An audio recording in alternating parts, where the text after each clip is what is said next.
Hello everyone. Di dalam video ini, saya mau tunjukkan dari Alkitab dan Roh Nubuat bahwa pernyataan setan yang digunakan sebagai bukti oleh komunitas God Does Not Destroy, bahwa yang menuntut kematian adalah setan, sebenarnya sangat tidak sesuai dengan apa yang dimaksudkan Sister White waktu dia menulis pernyataan itu. Sekarang kita mau baca tulisan-tulisannya Sister White yang disalahartikan mereka, yang menopang pendapat mereka, dengan mengatakan bahwa yang menuntut kematian adalah setan. Tujuan setan ialah untuk memisahkan mercy dari truth dan justice-nya Bapa. Mercy adalah waktu dosa orang berdosa diampuni, sementara justice adalah untuk menjalankan hukuman kepada yang melanggar hukumnya Bapa. Tujuan setan ialah untuk memisahkan mercy dari justice. Setan katakan, Bapa hanya menjalankan justice-nya karena Bapa tidak bisa menawarkan mercy-nya kepada orang berdosa. Karena orang berdosa harus menerima hukuman justice-nya. Setan katakan, every sin must meet its punishment. Setiap dosa harus menerima hukumannya, yaitu kematian, tanpa dosanya diampuni. Dia katakan, mustahil bagi Bapa untuk mengampuni dosa orang berdosa, karena Bapa katanya hanya bisa menjalankan hukuman terhadap pelanggar hukumnya, yaitu kematian. Pernyataan setan ini mengenai justice-nya Bapa digunakan mereka yang advocate God tidak membinasakan sebagai bukti bahwa yang menuntut kematian orang berdosa adalah setan, bukan God.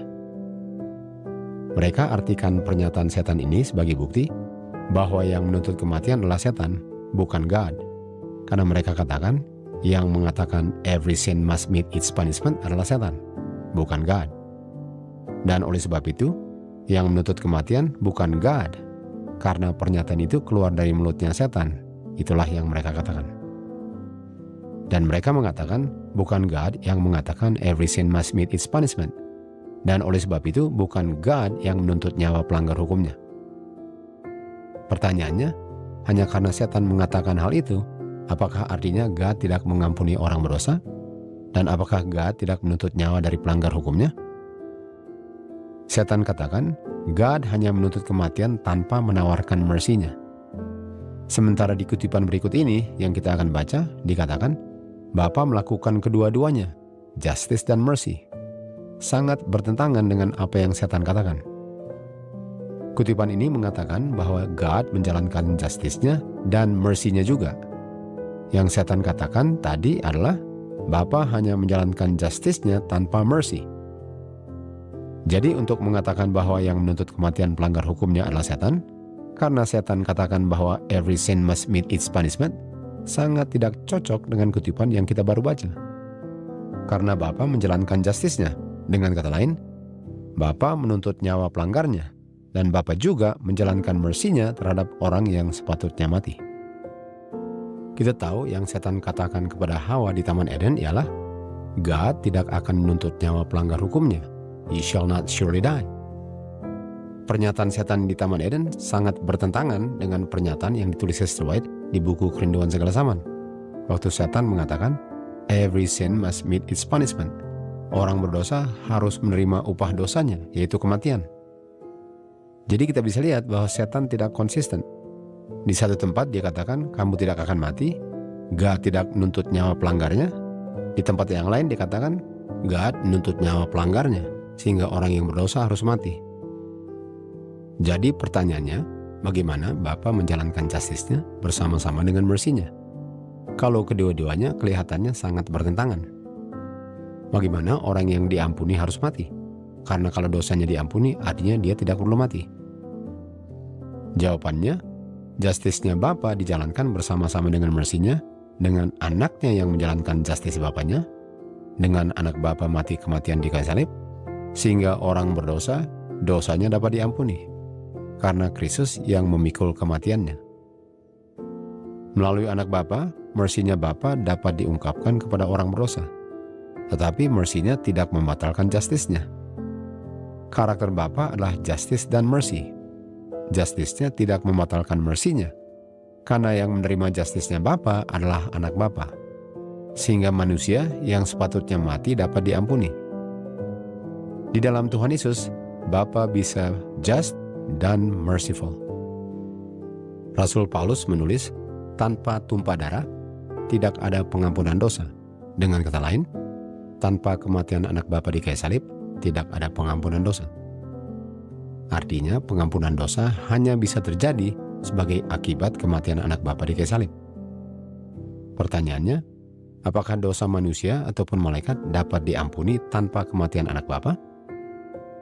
Saya membaca dari Science of Times dikatakan, kalau hanya pertobatan saja tanpa kayu salib, tidak bisa mengerjakan keselamatan orang berdosa dari dosa-dosanya. Artinya tidak cukup hanya pertobatan saja kalau tidak ada kayu salibnya. Pertanyaannya, mengapa tanpa kayu salib pertobatan tidak ada maknanya di hadapan Tuhan? Rasul Paulus mengatakan the goodness of God atau kebaikannya Bapa menuntun orang berdosa kepada pertobatan. Pertanyaannya, di mana kita bisa melihat dan mengerti the goodness of God atau kebaikannya Bapa? Di buku Steps to Christ kita baca, kematian anak Bapa di kayu salib mengungkapkan the goodness of God.